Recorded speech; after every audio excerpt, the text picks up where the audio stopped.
At this point, I'm going to stray away from the form that I've created with the C, E, A, D7 kind of stuff.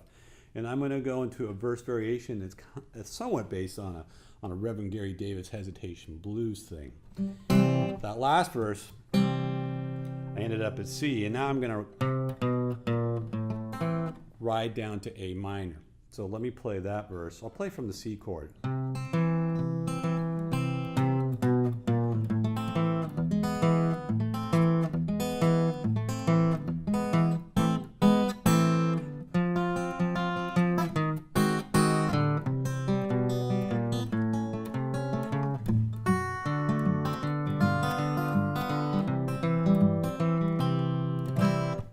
So, A minor, again I'm doing these rolls, and this time instead of doing a full 4-fingered roll, thumb and 3 fingers, I'm using thumb and 2 fingers. So I'll do A minor, I'll pluck the 5th string, open A, and then roll through on the 3rd string and 2nd string.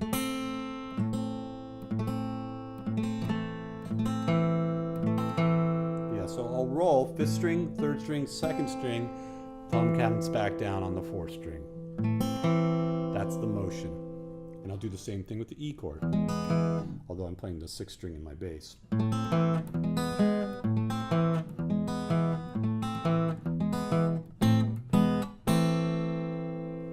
This next little part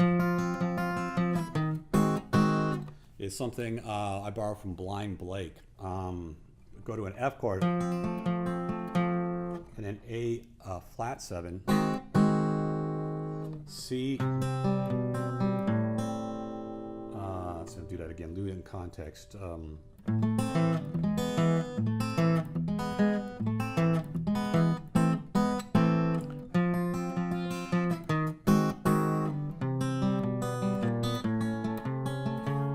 coming into A there and doing walking.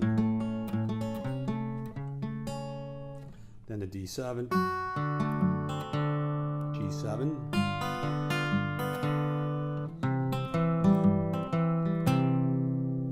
let me play that whole verse one more time.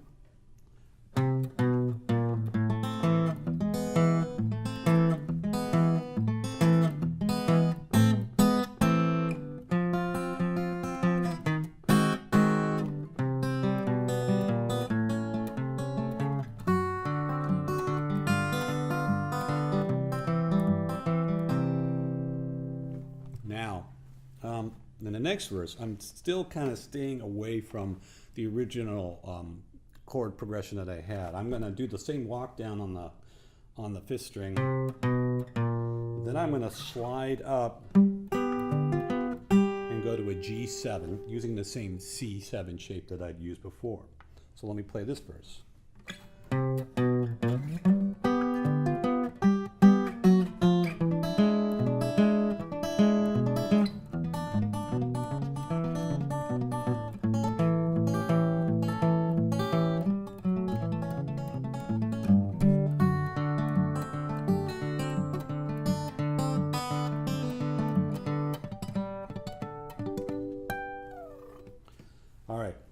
We came up here to G7, playing between the 8th and 10th position,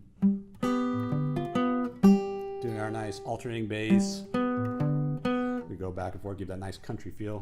And then I'm going to walk this chord shape down, just plucking the 5th and 2nd string until I get to E.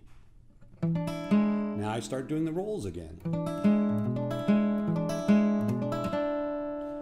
Now I'm going to stay in E, but I'm going to switch my my hand position. I'm going to do what I think of as a partial E7 chord. You might remember this E7 chord from the second example. But I'm just going to do 2 fingers. Ring finger on the 3rd string, 4th fret, middle finger on the 2nd string, 3rd fret. That's going to leave my pinky and my index finger free to do a walking bass line. And I add rolls in. Do that again. Okay, so it's kind of important just for finger placement to make sure you use your middle finger, ring finger for the the partial chord shape and use your pinky and first finger for the walking bass. I then go to an A chord, bouncing between an A and an A7. Same kind of rolls, right? Nothing new as far as the right hand technique.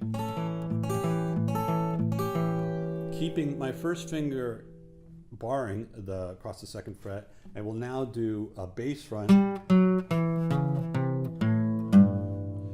that walks down from G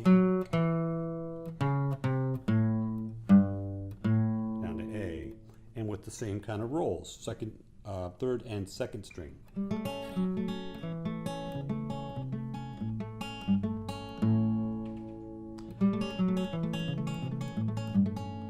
That's a technique I think you just got to work on, get the flow of that. It took me quite a while to get that down.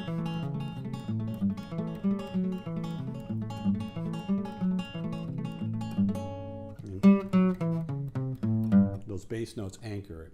So finally, I finish off with a D7, and you'll notice I use my thumb over the top to fret the F sharp in the bass.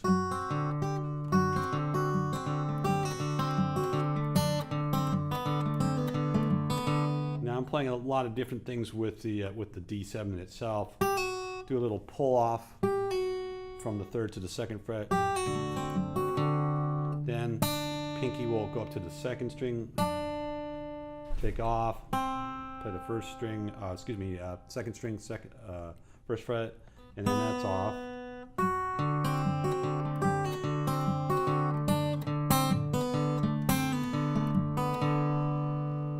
And then this last little bit is a series of harmonics using the same rolling technique.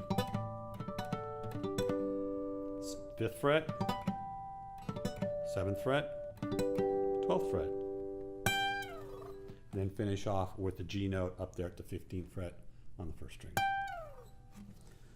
Let me play that verse again.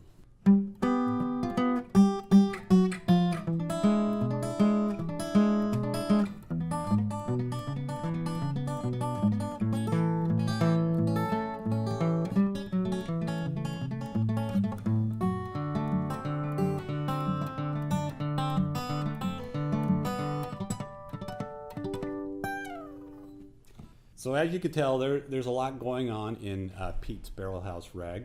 It's a bit of a workout. To make it more approachable, just try one verse at a time. Most of those verses are like 8 bars long. So take an 8-bar section and work that out. Once you feel fairly comfortable with that, then work into the next 8-bar section. A few of those sections are a little bit longer, 12 and 16 bars. But I think if you get the flow of it going into the first couple of verses, the other verses become more manageable. Feel free to make up your own verses. I'm borrowing stuff from a lot of different players in here and throwing in a couple of things of my own. I think they're my own, but I'm not quite sure because there's probably a player who's already done it and just not aware of it. So yeah, to experiment around with it, use the chord progression, throw in a different chord progression. Listen to a song like Blind Blake's Blind Arthur's Breakdown, and you can just hear him kind of thinking as he's going along and coming up with variations that I don't, not for sure, but I think he's making them up on the spot. There's a quirkiness and a fun to it that I think should be the spirit of what you try to do when you play songs like this. Thanks.